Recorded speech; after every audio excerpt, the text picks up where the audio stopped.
Is that a motorcycle? It is a motorcycle! I'm riding a bloody motorcycle in space! How does Helldivers go from a top-down co-op shooter to a third-person co-op shooter? And why does this evolution in gamatography matter? For those who haven't played the first game, you should, it's really good. Helldivers shares many attributes with its sequel. It's chaotic, enjoyable, and thrilling, but there's one major difference between them. Sony didn't try to ruin this game a few months after it launched. But apart from that, and a few other things, the major difference I'm talking about is the chosen camera model. But what is a camera model, I hear you ask? Don't worry, unlike most AAA companies at the moment, I'm transparent.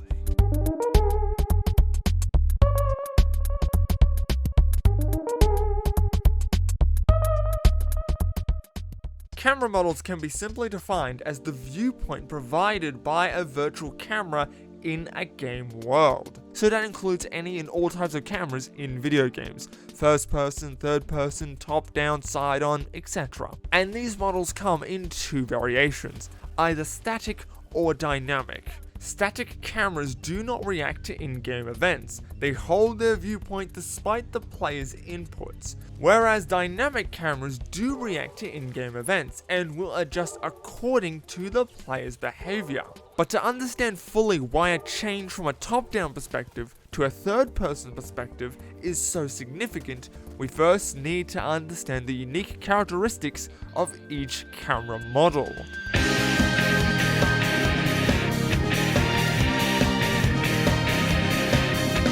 Now, a top-down camera model is pretty self-explanatory. The player's perspective is placed above the action, as if there were a helicopter reporting on the morning traffic. It's common to see this type of camera model used in many different genres, strategies, simulations, RPGs, etc. For it gives players a bird's eye view of the game world, allowing them to gather more information about their surroundings. In games like Northgard, the player can also move this camera around, granting players even more visibility of the game world. However, this visibility is usually limited by developers implementing what's known as a fog of war, a mechanic designed to prevent players from seeing too much, like enemy movements and actions during a game. This is one of the pitfalls when using this type of camera model. How do developers stop players from seeing too much?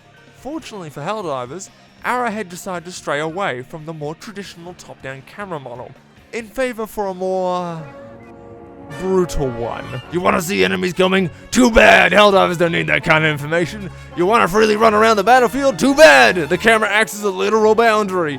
And do you want to do the objective?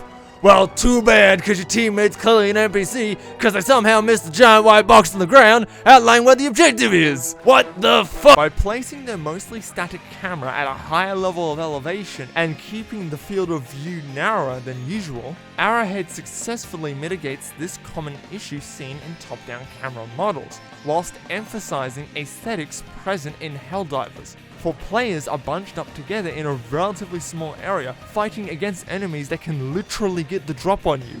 It's fast-paced, chaotic, and thrilling, feelings that the top-down camera model helped to reinforce. Is that a robot? No, it's a mech. I'm now riding around in a mech. I thought I was playing Helldivers, not Titanfall.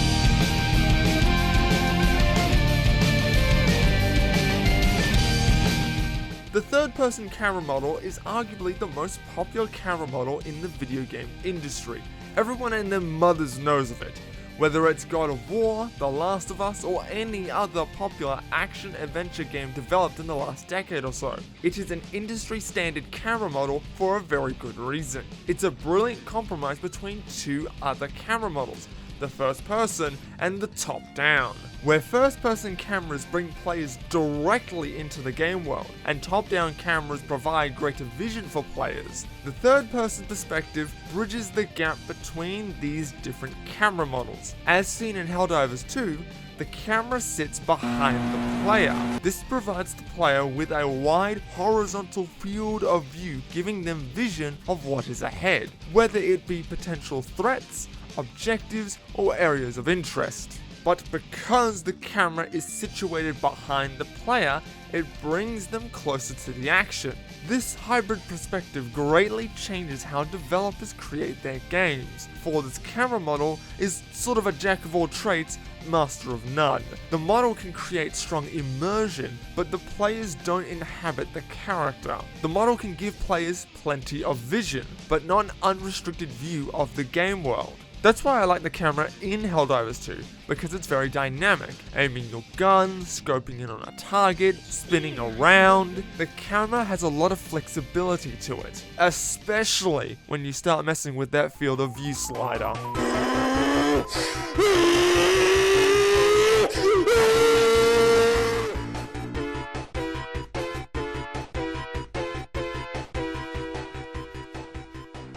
But why is this change in camera model so important? Well, as I've mentioned throughout the video, there are significant differences between each model, and these differences not only greatly alter the gameplay, but also the player's experience when playing both games. As the deputy game director for Helldivers 2, Sagabaroshi puts it, a lot of things happen when you change the camera, right? It changes gameplay, it changes your understanding of the battlefield. I like to think of there just being trade-offs, right? There's some pros, some cons. They're different types of game experiences. In the original Helldivers, enemies cannot physically sneak up on you, for you can see all of your immediate surroundings. The developers then had to compensate this advantage by limiting the player's movement, by using the borders of the camera as a boundary. This in turn shrinks down the playable space for missions and changes the behavior of the enemies, with missions being much shorter but consistently more tense than its sequel, because enemies can literally get the drop on you and players can't see them approaching until the last minute, although you can hear them coming. In contrast, in Helldivers 2, the player can see everything in front of them, giving way to stealth-based strategies, better battlefield awareness, and larger mission spaces. This is because the camera is no longer restricting the players, but instead freeing them up to properly explore the game world. However, this new freedom leads to gameplay changes. Enemies can now get the drop on you if you're not paying attention. Missions are far longer due to the map size increasing. Enemy spawn rates increase if the players are separated from each other. The more freedom the players have, the more creative developers must get to balance these advantages.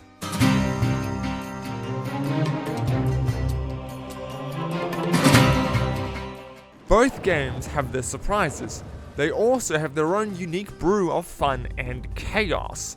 Everything these brilliant games have to offer, their engaging gameplay, their beautiful aesthetics, all of these have been adjusted for their choices in gamatography. For a top-down co-op shooter cannot play the same as a third-person co-op shooter. This is why the change matters, for it changes everything to do with the gameplay, enemy behavior, the boundaries of the game world, even how weapons function.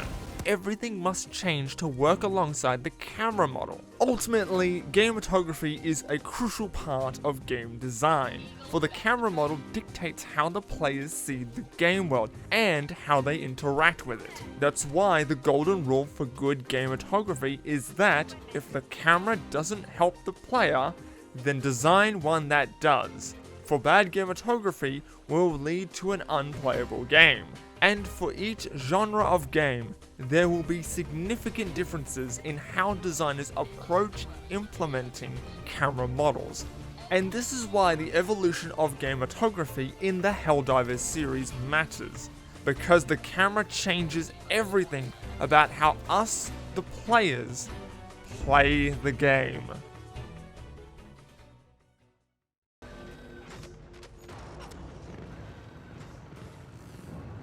Is that a tank? Holy shit! Thank you for watching this video. If you enjoyed what you saw, then I implore you to subscribe to the channel. Your subscription is actually mandatory because of the video's contract. Didn't see it? Well, you should look more closely next time. Until then, take care.